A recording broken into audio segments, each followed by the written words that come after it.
Save My Piggies, Your Life, Your Limb, Your Story, with host Dr. John Phillips and Kim McNicholas. Veejay, who is actually leading by example and showing us how it's done. Veejay, look at you on your treadmill. You are certainly getting in your steps. I've been watching you this whole conference. I think that you have now gotten in nearly an hour already on your treadmill. Hopefully you can hear me. I'm We can. always on my treadmill. I love my treadmill. Has this been something that you've done your entire life, or is this something simply post PAD diagnosis? I discovered walking as a hobby, probably about 2019. Loved it, getting out in the fresh air, and it was brilliant. But COVID happened and the lockdown, and that made it quite difficult to get out. So I started doing YouTube videos on how to walk inside your house. And I just really enjoyed hiking, getting out, exploring different places, and it was all going wonderfully well. And then I went on holiday for a couple of weeks at a time over the summer of 2022.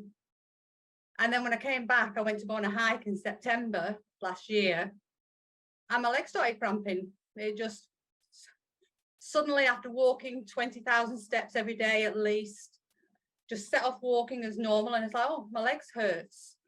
And kind of just thought, oh, I've strained the muscle, just need to rest it for a few days.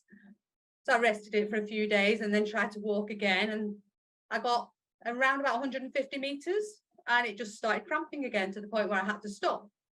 And that happened for a few weeks. And I got quite alarmed by that. So I went to the doctors and they said I'd worn my hip bone out by all the walking that I did. They said I had sciatica. So they sent me off for x-rays. And I got lucky. I was Googling and I came across the term intermittent claudication. And then I got looking into it and it said it was peripheral artery disease. And I thought, oh, that's not me. I'm fit and healthy. I'm young. It can't be me. And then I tried to find a pulse in my right foot and couldn't find one.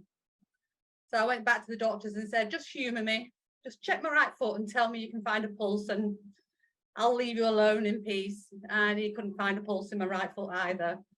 So within a week, I saw the specialist. They did the treadmill test, an ABI test.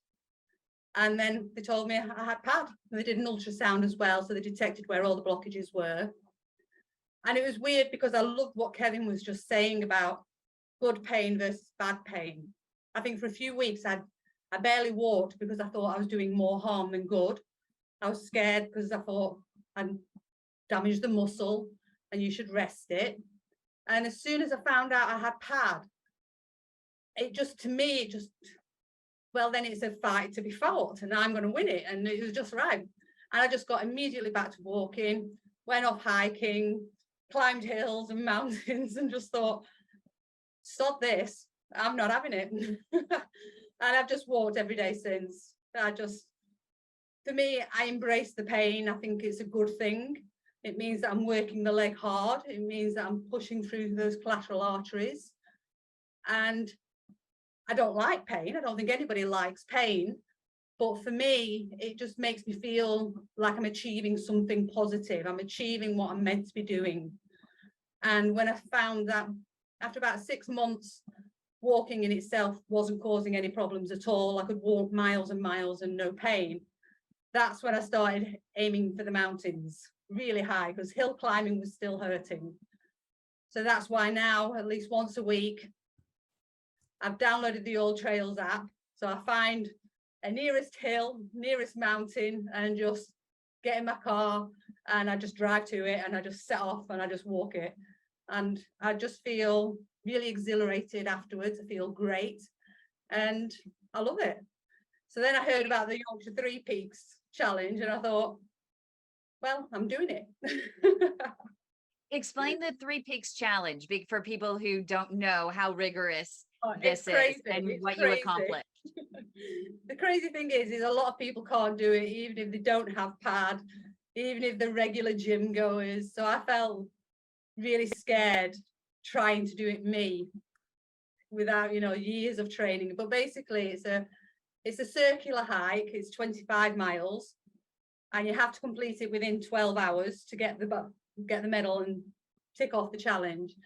And it involves climbing the three highest peaks in Yorkshire.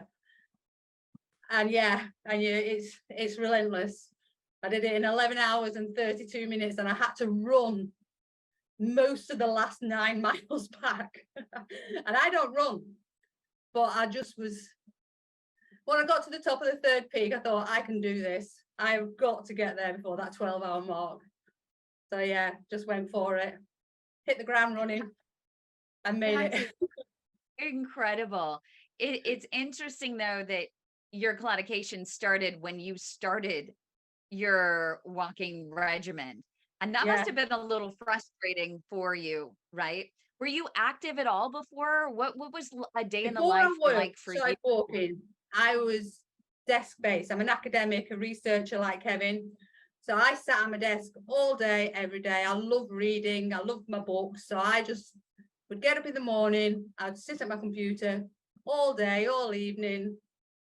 And I wouldn't walk anywhere. I'd always drive to the shops.